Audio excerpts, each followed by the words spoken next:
Hello students, welcome back to study with YouTube channel. आज का ये वीडियो डीएवी क्लास 8 स्टूडेंट्स के लिए बहुत ही ज़्यादा इंपॉर्टेंट होने वाला है, क्योंकि आज के इस वीडियो में आप लोगों को ये बताने वाला हूँ स्टूडेंट्स कि लास्ट 5 आवर के लिए आपकी हिंदी को लेकर के क्या स्ट्रैटेजी होनी चाहिए, कैसे लास्ट 5 आवर में आप लोग हिंदी की पढ़ाई करके जीरो टू हीरो बन सकते हैं। देखिए गाइस, यदि आप लोगों ने मेरे पिछले वाले स्ट्रैटेजी वीडियो को फॉलो किया होगा तो अब तक आप लोगों का पूरा सिलेबस हिंदी का कंप्लीट हो गया होगा, चाहे वो व्याकरण कंटेक्स्ट में बात करूँ या फिर अपठित गद्यांश पद्यांश की बात करूँ या फिर बुक की बात करूं।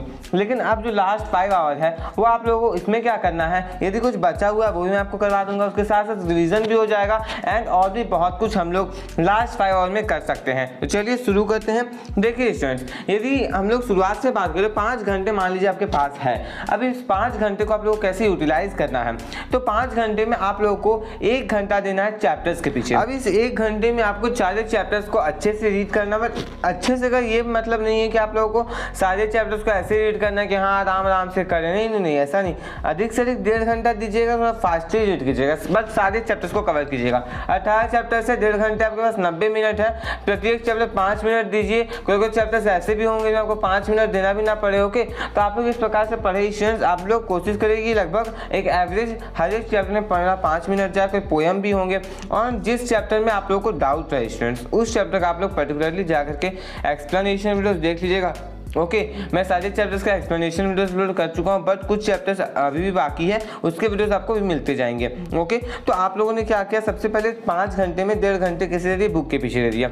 ओके, अब आपको आधे घंटे में क्या करना है, मैं आपको लेटर राइटिंग ये सब का जो फॉर्मेट होता है, पत्र लेखन ये सब का, वो सब प्रोवाइड करवाने ही वाला हूँ। तो आप लोग एक बार पत्र लेखन ये सब 2-3 प्रैक्टिस कर लीजिएगा, मैं आपको प्रोवाइड करवा दूंगा। उसके बाद आधे घंटे आप लोगों ने उसे कर लिया तो आपका 2 घंटा 5 घंटे में खत्म हो गया, बचा है 3 घंटा।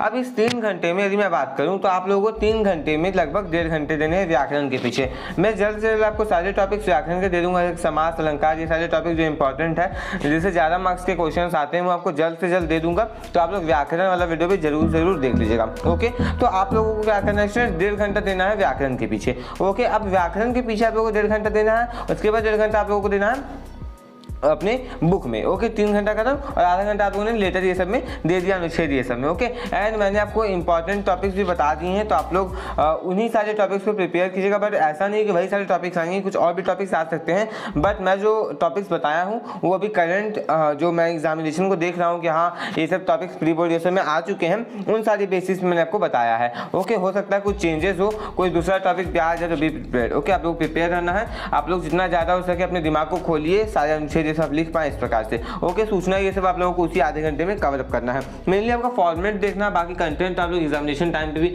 लिख ही लेंगे। मान लीजिए बाकी प्रदूषण की समस्या, तो प्रदूषण की समस्या में आप क्या लिख सकते हैं, प्रदूषण की समस्या में आप लिख सकते हैं कि प्रदूषण क्या है, उसके साथ साथ प्रदूषण क्यों होता है, हम कैसे उसे बचा सकते हैं, प्रदूषण कितने प्रकार के होते हैं। ओके, उसके बाद हम लोग कैसे उसे रोक सकते हैं। भाई हो गया, मैंने आपको पहले भी कहा बातें। ओके, तो आप लोगों को बस यही ध्यान रखना है कि आप लोगों को अपने कंटेंट को थोड़ा एक्सटेंड करना है। एक्सटेंड करने का मतलब ये नहीं कि 120 वर्ड में खत्म करना है तो 150 वर्ड 200 वर्ड लिखे जा रहे हैं, नहीं। आप लोगों को ध्यान देना है कि 120 वर्ड जहाँ तक आपका हो जाए उतने में ही आप लोग बिल्कुल उसे समाप्त करने की कोशिश कीजिएगा, खत्म टाटा बाय बाय वाला। ओके, ऐसा नहीं आप लोग लिख रहे हैं यानी लिख ही रहे हैं, ऐसा काम बिल्कुल ही मत कीजिएगा। ओवर एक्सीडिंग होगा आपको तो आपका मार्क्स ऐसे भी काट लिया जाएगा। ओके, सोचेंगे ज़्यादा लिखेंगे तो 5 में 5 मिलेगा, ऐसा नहीं होगा।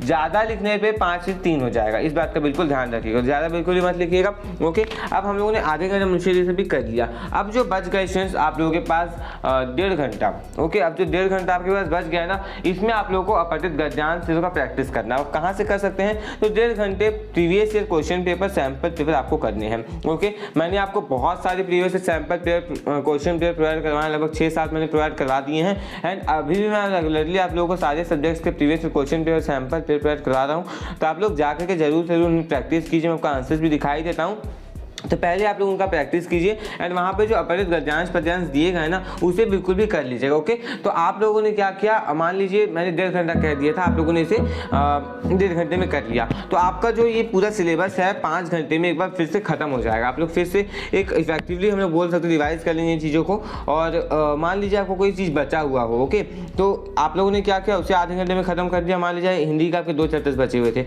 आपने पढ़ा भी नहीं उसे अभी तक, तो आधे घंटे में उसे कर लिया, बचा 1 घंटा जो मैंने आपको बुक के लिए दिया था उससे आप लोगों ने रिवीजन कर लिया, उस टाइम को आपने रिवाइज करने में लगा दिया। ओके, तो इस प्रकार से आप लोग अपना डिस्ट्रीब्यूशन कर लीजिएगा। आप लोग पहले ये देखिए मेरा सिलेबस कितना बचा है या फिर नहीं बचा है। ओके, एंड एक चीज़ मैं आप लोगों को एकदम इंपॉर्टेंट बता दूं कि आप लोगों को बिल्कुल ज़रूर से ज़रूर इंपॉर्टेंट क्वेश्चन जो मैंने टिक करवाए हैं वो सारे करके जाने हैं, और उसके साथ साथ मैंने आपको बहुत सारे sample paper, previous question paper provide करवाए हैं, तो आप लोग उन्हें जरूर से जरूर करके जाइएगा। क्योंकि मैंने जो इंपॉर्टेंट क्वेश्चन टिक करवाए हैं स्टूडेंट्स, वो ऐसे ही नहीं करवाए हैं। मैंने बहुत देर तक प्रीवियस क्वेश्चन पेपर को, सैंपल पेपर को एनालाइज किया है, उसके बाद ही मैंने आपको सारे क्वेश्चन टिक करवाए हैं, तो आप लोग उन्हें कर लीजिएगा। एंड ये भी मैं बात आपको बता दूं कि प्रीवियस ईयर सैंपल पेपर से, क्वेश्चन पेपर से अक्सर डीओड क्या करता है ना कि बहुत सारे क्वेश्चंस को रिपीट कर देता है। तो ये जरूरी है कि जितना ज़्यादा हो सके आप लोग previous year question paper, sample paper को करके जाएं, इससे आपको बहुत ज़्यादा फायदा होगा स्टूडेंट्स। क्योंकि मैंने देखा है मैथ्स हो, साइंस हो, एसएसटी हो, हिंदी हो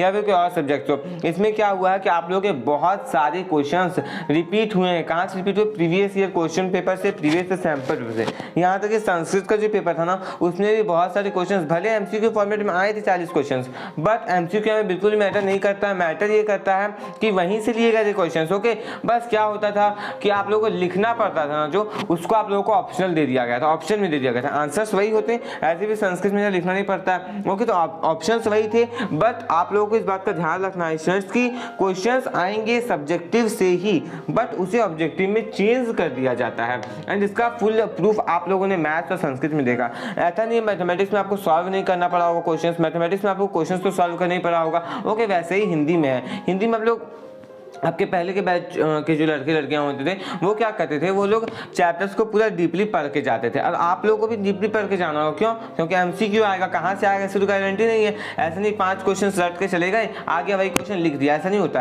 पहले भले ऐसा हो जाता था कि हाँ ये 5 क्वेश्चन गए, इसमें 2 क्वेश्चन आ गए, बट अब ऐसा नहीं होगा। अब आपको बिल्कुल डीपली चैप्टर्स को समझना होगा, पढ़ना होगा। तो आप लोग जाकर के एक्सप्लेनेशन वीडियो को जरूर जरूर देख लीजिएगा, आपको बहुत ज़्यादा फायदा होगा। आप सारे चैप्टर्स को अच्छे से समझ पाएंगे, और जिस चैप्टर्स के बचे हुए हैं वो भी जल्द से जल्द आने वाले हैं। स्टूडेंट्स, यही सारी चीज़ों को आप लोगों को लास्ट 5 आवर में करना है। आप लोग अच्छे से पढ़िए, स्ट्रेस बिल्कुल मत लीजिए। हिंदी एग्जामिनेशन में स्ट्रेस लेने की कोई आवश्यकता है ही नहीं। ओके, तो आप लोग अच्छे से पढ़ाई कीजिए, और एक बात का ध्यान रखिएगा ना, कल एग्जामिनेशन के दौरान कि जो लिखें उसे एकदम सटीक लिखे, सुंदर लिखे, हैंड राइटिंग अच्छी करें। एंड हैंड राइटिंग मान लीजिए खराब भी है तो इतना खराब मत लिखिएगा। ओके, और एक बात का ध्यान रखिएगा, भाषा ही शुद्धता। ओके, भाषा को जितना ज़्यादा हो सके शुद्ध लिखिएगा। ओके, गलत लिखने पे क्या होता है, 4 गलत लिखने पे 1 मार्क कटता है। ओके, किस सब्जेक्ट में बात कर रहा हूँ मैं? बात कर रहा हूँ हिंदी और इंग्लिश की। ओके, लैंग्वेज सब्जेक्ट की मेनली।